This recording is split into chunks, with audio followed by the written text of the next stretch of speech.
আসসালামু আলাইকুম। আজ আলোচনা করব বাচ্চার বৈধতা নিয়ে। অনেক সময় দেখা যায় যে আমাদের এই সমাজে বিবাহ হয়েছে অনেকের মধ্যে, কিন্তু কোনো ডকুমেন্ট নাই, সরকারি কোনো ডকুমেন্টস, পাবলিক ডকুমেন্টস নাই। কারণ মেয়ের হয়তো বয়স হয়নি সঠিকভাবে, বা ছেলে মেয়ে উভয়েরই সঠিক বয়স হয় নাই, যার কারণে তাদের রেজিস্ট্রি করা সম্ভব হয় নাই। আবার তারা অনেকে দেখা যায় যে কোনো কোর্ট ম্যারেজ করেন না, অর্থাৎ কোনো অ্যাফিডেভিট করেন না। যেহেতু এই অ্যাফিডেভিটের কোনো গ্রহণযোগ্যতা নাই, তাই তারা এফিডেভিটও করেন না। সুতরাং এমন একটা ক্ষেত্র সৃষ্টি হয় একটা সময়, যে ওদের গর্ভে যদি কোনো বাচ্চা সৃষ্টি হয়, বাচ্চার জন্ম হয়, সেই বাচ্চা যখন বড় হয়ে যায় এবং তাদের ভেতরে, তার পিতা এবং মাতার ভেতরে যখন সেপারেশন বা ডিভোর্স হয়ে যায়, তখন এই বাচ্চার যে জন্ম, অর্থাৎ এই বাচ্চার যে বৈধতা নিয়ে প্রশ্ন ওঠে, তখন কিন্তু একটা ভ্যাকিউম পয়েন্টের সৃষ্টি হয়, অর্থাৎ একটা শূন্যতা সৃষ্টি হয় যে এই বাচ্চাটি আসলে বৈধ বাচ্চা কিনা, বা এই বাচ্চাটির প্রকৃত পিতাকে। তো এই রকম ধরনের জায়গা থেকে বের হতে গেলে আমাদেরকে কিন্তু একটি কাগজ কিন্তু বা একটি ডকুমেন্টস কিন্তু অবশ্যই করতে হবে। এই ডকুমেন্টসটা এই কারণেই করতে হবে, শুধুমাত্র বাচ্চার বৈধতার জন্য। কারণ ইসলামিক আইন বা শরীয়ত আইন অনুযায়ী বিবাহ করার ক্ষেত্রে কোনো কাগজের প্রয়োজন নাই।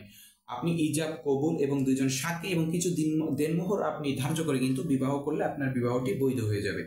তবে ইসলামিক আইনে একটি বিষয় রয়েছে, বিষয়টি হলো যে আপনার বাচ্চার যে বৈধতা নির্ণয়ের ক্ষেত্রে আপনাকে কিন্তু ইদ্যৎকালীন পিরিয়ডটা মানতে হবে। অর্থাৎ যখন একটি বিবাহ বৈধ থাকে এবং ওই বৈধ থাকাকালীন সময়ে যদি কোনো বাচ্চা কনসিভ হয়, তাহলে ওই বাচ্চাকে বৈধ বাচ্চা হিসাবে গণ্য করা হয়।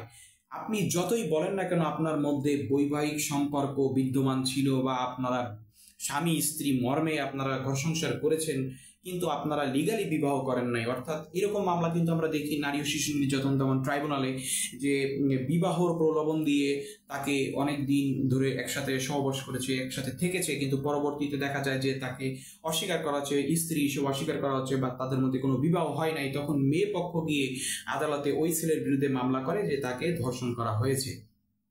তখন আদালত কিন্তু একটা সিস্টেমের মধ্যে গিয়ে বলে যে তোমরা বিবাহ করে নাও, এবং ডিএনএ টেস্ট করার পরে দেখা যায় যে ফলাফল পজিটিভ, সেক্ষেত্রে কিন্তু আমরা ধরেন এই বাচ্চাটা বৈধ। কিন্তু ইসলামিক আইন অনুযায়ী যদি বিবাহ যদি বৈধ থাকাকালীন সময়েই যদি কনসিভ হয়, তাহলে এই বাচ্চাকে বৈধ বলার সুযোগ আছে। আপনি যতই আগে আপনি একজন ব্যক্তির সাথে আপনি সম্পর্ক রাখলেন, সেই তার সাথে আপনার শারীরিক সম্পর্ক হলো, এবং পরবর্তীতে 6-7 মাস পরে গিয়ে আপনি বিয়ে করলেন, ওই একই ব্যক্তিকেই বিয়ে করলেন, তারপরেও যেহেতু আপনার সন্তানটি উৎপত্তি হয়েছে জিনা ব্যভিচারের মাধ্যমে, অর্থাৎ ওই সময় আপনার বিবাহ বৈধ ছিল না, সুতরাং একে বৈধ বিবাহ বলার কোনো সুযোগ নাই। এরকম ধরনের একটি মামলা কিন্তু আমরা কিন্তু দেখেছি যে হাবিবুর রহমান ভার্সেস আলতাফ।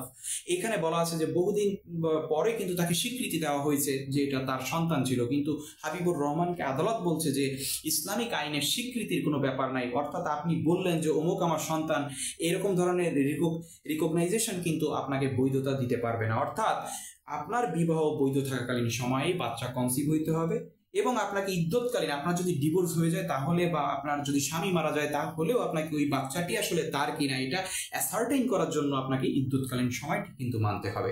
অর্থাৎ মহান আল্লাহ তাআলা কিন্তু একটা সিস্টেম করে দিয়েছেন। অর্থাৎ আপনি যদি মনে করেন আপনার কাগজপত্র নাই, আপনি কিছুই করেন নাই, তারপরেও ইদ্যৎকালীন পিরিয়ডটি আপনাকে মানতে হবে, যে আসলেই যে আপনার যে পূর্বের যে স্বামী ছিল, সেই স্বামীর ঔরসের কোনো বাচ্চা আপনার গর্ভে আছে কিনা সেটা অ্যাসার্টেইন হওয়ার জন্য এই ইদ্যৎকালীন পিরিয়ডটি মানতে হয়। সুতরাং আমরা অনেকেই দেখেছি আমাদের এই সমাজে আজকে একে তালাক দিয়ে নতুন করে আরেকটি জায়গায় বিবাহ করছি। এইরকম ধরনের বিবাহটি সম্পূর্ণ ইরেগুলার, অর্থাৎ অনিয়মিত বিবাহ। আমরা এটাকে অবৈধ বিবাহ বলছি না, তবে এটা রেগুলার বিবাহ নয়, অর্থাৎ এটা অনিয়মিত বিবাহ। সুতরাং আপনাদেরকে কি করতে হবে, সঠিক সময় মানতে হবে, অর্থাৎ ইদ্যৎকালীন যে পিরিয়ড সেটি মানতে হবে। যদি আপনার স্বামী মারা যায়, সেক্ষেত্রে 4 মাস 10 দিন আপনাকে ইদ্যৎ পালন করতে হবে, এবং যদি ডিভোর্সের মাধ্যমে হয় তাহলে 3টি ইদ্যৎ পিরিয়ড কিন্তু আপনাকে মানতে হবে। এই সময়ের মধ্যে আসলে অ্যাসার্টেইন করা হয় যে পূর্বের যে স্বামী, সেই স্বামীর ঔরসের কোনো বাচ্চা এই আপনার যে ডিভোর্সি মহিলা তার গর্ভে আছে কিনা, এটা দিয়েই আসলে ওই বাচ্চার বৈধতা বা ওই আসলে ওই বাচ্চাটা বৈধ কিনা সেটা নির্ণয় করা হয়। অর্থাৎ ইসলামিক আইন অনুযায়ী বৈধ বাচ্চার যে সম্মান, সেটি কিন্তু অপরিসীম গুরুত্ব রয়েছে। অর্থাৎ ইসলামিক আইনে বৈধ বাচ্চা ছাড়া কেউ কিন্তু উত্তরাধিকারী হিসেবে কোনো সম্পত্তি পায় না, বা তার কোনো রিকগনিশন নাই, অর্থাৎ তাকে কিন্তু ইলেজিটিমেট চাইল্ড হিসেবে গণ্য করা হবে। সুতরাং আপনাদের জন্য যে বিষয়টি আমি বলবো যে আপনারা বিবাহ করলে অবশ্যই, যদি আপনাদের বয়স কমও থাকে তারপরেও একটি এফিডেভিট করে রাখেন, যে বিষয়টি যে স্থানীয়ভাবে হোক, আদালতে হোক, স্বীকৃতি হোক না হোক, আপনারা কিন্তু একটা ডকুমেন্টস কিন্তু পেশ করতে পারবেন। এটা খুবই গুরুত্বপূর্ণ। তো ভালো থাকুন, সুস্থ থাকুন, আল্লাহ হাফেজ।